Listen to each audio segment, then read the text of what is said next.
In October 1972, a group of 45 people boarded Uruguayan Air Force Flight 571 in Montevideo, Uruguay, bound for Santiago, Chile.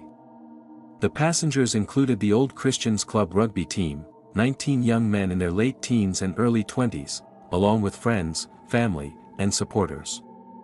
Among them were Nando Parrado, traveling with his mother, Eugenia, and sister, Susana, Roberto Canessa, an 18-year-old medical student, and team captain Marcelo Perez del Castillo.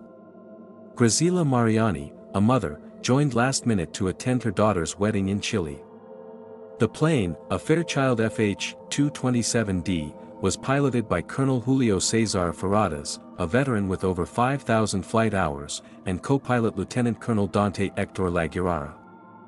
The flight departed Montevideo on October 12 but hit a storm, forcing an overnight stop in Mendoza, Argentina. The next day, October 13, Friday the 13th, the plane took off at 2:18 p.m., heading south over the Andes Mountains. Flying at 18,000 feet through thick clouds, the pilots relied on instruments. They believed they'd reached Curacao, Chile, a key waypoint to turn west, but were off by nearly 40 miles, still deep in the Argentine Andes. At 3:21 p.m., Laguerara radioed he was over Curacao and began descending to 11,500 feet. At 3:34 p.m., the ground proximity alarm blared. The plane clipped a ridge at 13,800 feet. The right wing tore off, then the left, followed by the tail. The fuselage skidded down a glacier at 350 km per hour. Crashing into a snowbank at 11,700 feet in remote Mendoza province, Argentina, near the Chilean border, 12 died on impact, 5 passengers, including Guido Magri and Joaquin Ramirez, were sucked out mid-air, 7 others, including Ferradas, Dr. Francisco Nicola, his wife Esther, and Eugenia Parrado, were crushed. Laguerara, pinned in the cockpit with shattered legs, died the next day after begging survivors to end his suffering. 33 survived, many injured. Nando Parrado was comatose with a fractured skull. Arturo Noguera's legs were broken in multiple places. Susana Parrado clung to life. Fido Strauch, 18, took charge, organizing the group. They turned the fuselage into a shelter, sealing it with luggage and snow. They melted snow for water using aluminum scraps heated by the sun, crafted sunglasses from cockpit visors to prevent snow blindness, and used seat covers as blankets against -30 degrees Fahrenheit nights. Food was scarce, a few chocolate bars, a tin of mussels, and 3 bottles of wine. By day 2, 5 more died, including Nando's friend Francisco Panchito Abel and Graciela Mariani. Survivors dropped to 28. They spotted search planes overhead but the white fuselage blended into the snow. On day 11, a scavenged radio delivered crushing news: the search was called off, assuming no survivors. One survivor quipped, "Good news, boys, they've stopped looking." Another replied, "Why's that good?" "Because we'll have to save ourselves." Weeks passed. Altitude sickness brought headaches and exhaustion at 11,700 feet.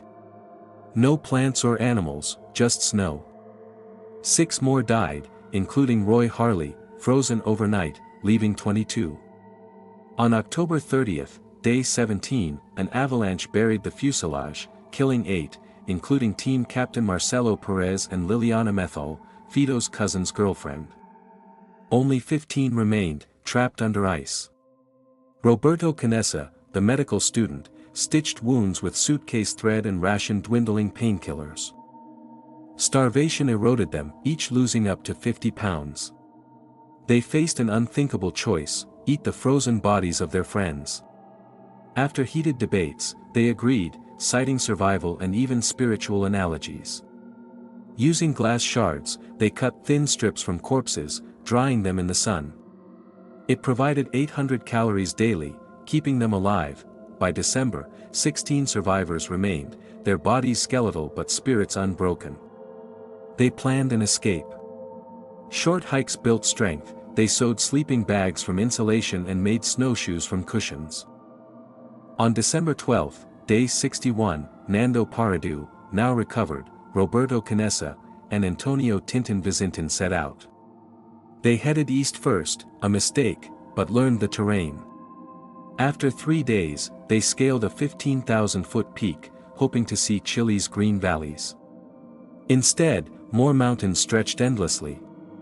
Tintin returned to the fuselage with their last rations, a chocolate bar and scraps of meat, leaving Nando and Roberto to press on. For 10 days, the two climbed and descended treacherous slopes, battling blizzards and altitude sickness. Nando carried a photo of his father for strength. Roberto kept spirits high with grim humor, "Let's go die together." On December 20th, day 70, they reached a valley with signs of life, a river. Cow dung, a soup can. They spotted Sergio Catalan, a Chilean muleteer, across a river.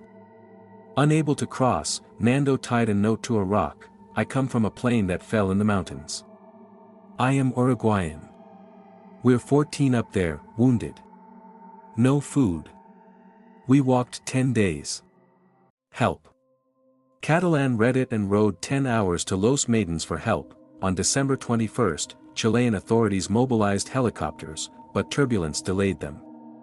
On December 22nd, day 72, they rescued Nando, Roberto, and 6 others, including a fading Susanna. The next day, the remaining 8 were airlifted. All 16 survivors were saved. News exploded globally, but the cannibalism revelation sparked controversy. A priest defended them, it was necessary for survival. Roberto later said, "No one who hasn't lived it can judge." The survivors returned to Montevideo as heroes. Nando became a motivational speaker and author, racing cars to honor his lost family. Roberto finished medical school, becoming a cardiologist and even running for president. The group reunites yearly, honoring the 29 who died. Their bond, forged in 72 days of unimaginable hardship, remains unbreakable, a testament to human will in the face of despair. What would you do to survive? Share your thoughts below, like this video, and subscribe for more true stories of courage.